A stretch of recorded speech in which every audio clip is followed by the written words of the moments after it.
It's trophy hunting time, bitch.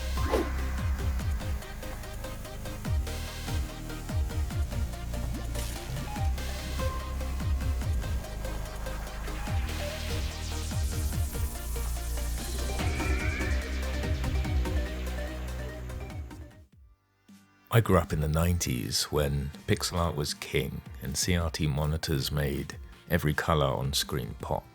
New genres were being created all the time and classic franchises were just being born.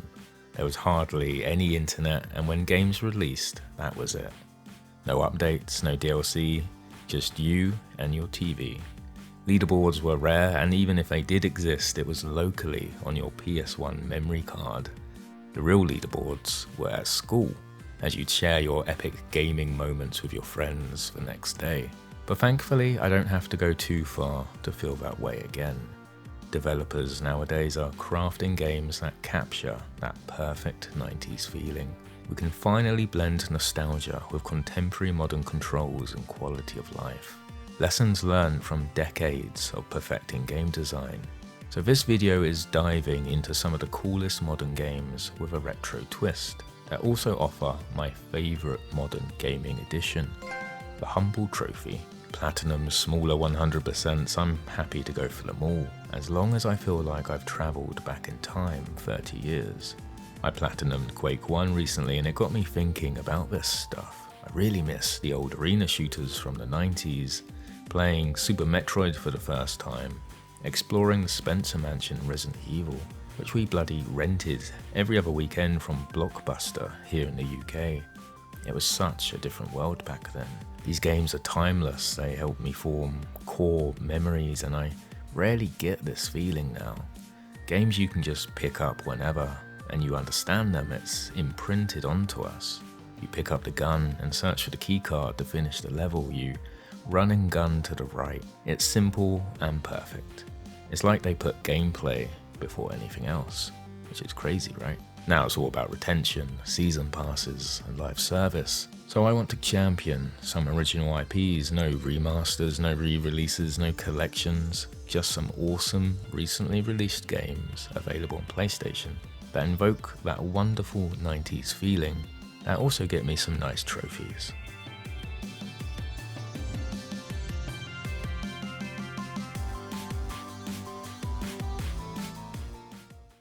As much as I'm a trophy hunter on PlayStation, I grew up on the Super Nintendo, so Super Metroid is one of my favourite games of all time. It's the pinnacle of 90s gaming to me, and along with Castlevania Symphony of the Night, helped create the metroidvania genre that is so popular today. Axiom Verge is almost a direct homage and is basically a love letter to Super Metroid, but it does add its own unique spin to the genre. The abilities and traversals are unique, utilising intentional glitches and remote controlling small drones. But of course, there's still a classic grappling hook too. I always enjoyed the drip feeding of new abilities and the equipment you gain, but most importantly, the environments are fun to explore. It's rewarding to look for secrets in this very alien world, which is pretty good when one of the harder trophies requires 100% map, items and weapons to be found. Then you've got trophies for an under 40% item run, a no death run, and a speed run for completing the game in under 4 hours. It's such a full package and really nails the holy trinity of Metroidvania, them being non-linear exploration, power-up progression, and atmospheric storytelling. The soundtrack too is unhinged in the best possible way. It's really impressive that this was created by a single fella, a Mr. Thomas Happ, solely responsible for the programming, design, art and music. It's something he started at his day job before moving on to it full time, so you could say it's pretty inspirational to say the least. I really recommend this one. You'll find it available on the PS4 and the PS Vita.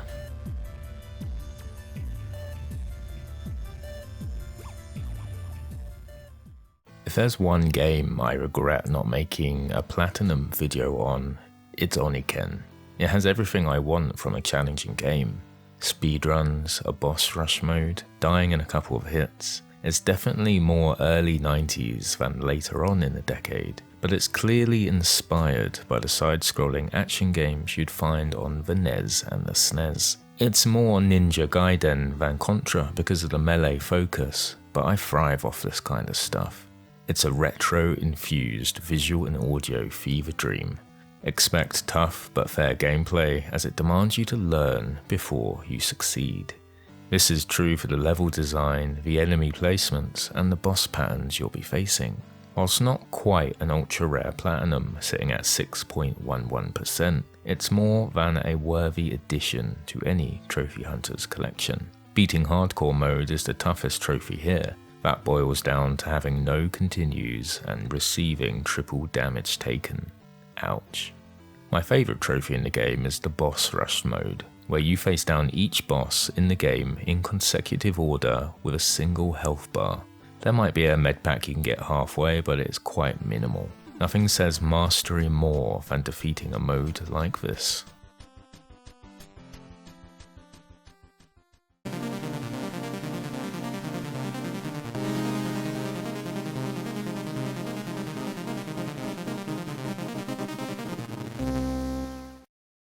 I can't make a 90s inspired trophy list and not include Prodeus. This is a game where you see it in motion and you just understand what it's doing.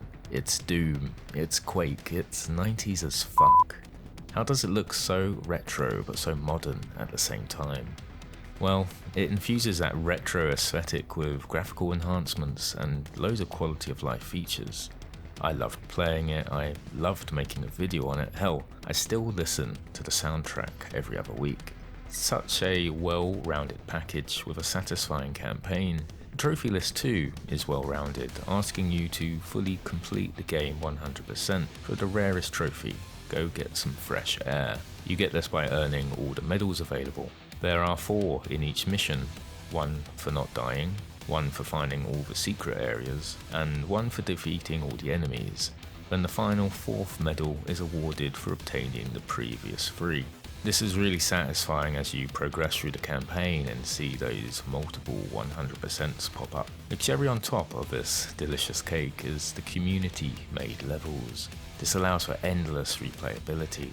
Think Little Big Planet's level creation, community, and how much variety existed there. There's a 10,000 kills trophy that might be a bit grindy, but again with the community made levels you'll find kill farm maps available that could actually get you this trophy in minutes if you wanted to. Multiplayer exists but has never really been the focus. Thankfully no trophies are required for multiplayer. The rarity is fair, 11% at the moment. But this is a 10 out of 10 retro 90s experience, especially if you've got that early 90s FPS itch that I often get.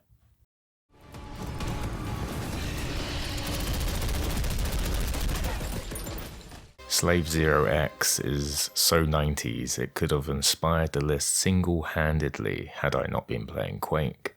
It has to be played to be believed. A story of rebellion in a hyper-violent cyberpunk and dystopian world really sets the tone.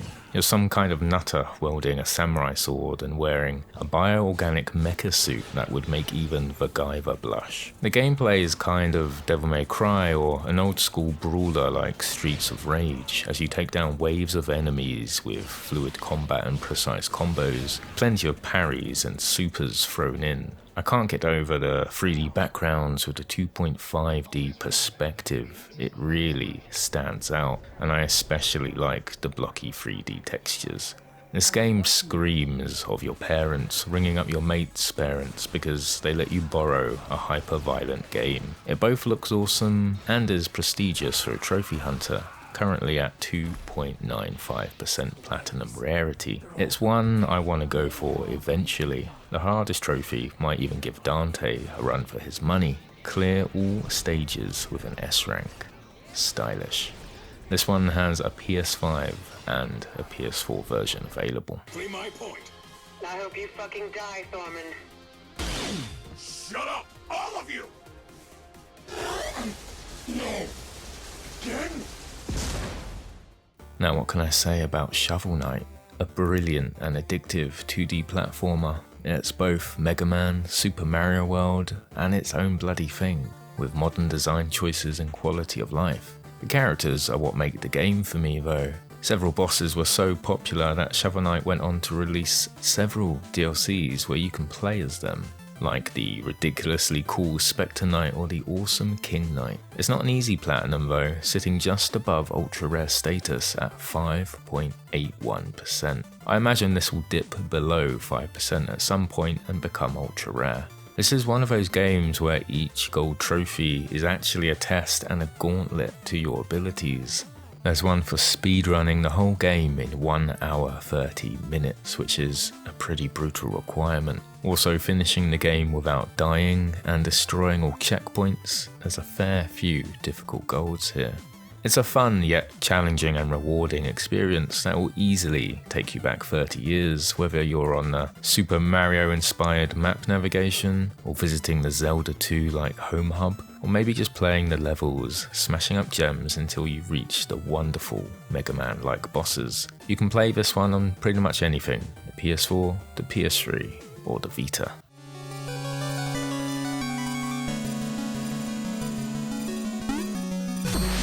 And there are 5 awesome 90s inspired games with trophies for you. I love that my favourite aesthetic can be combined with my love for trophy hunting. There's so many games that can fall under this list, so I think a second video is guaranteed. Why not subscribe if you'd like to see more? But as always, take it easy, and I'll catch you guys on the next one. See ya.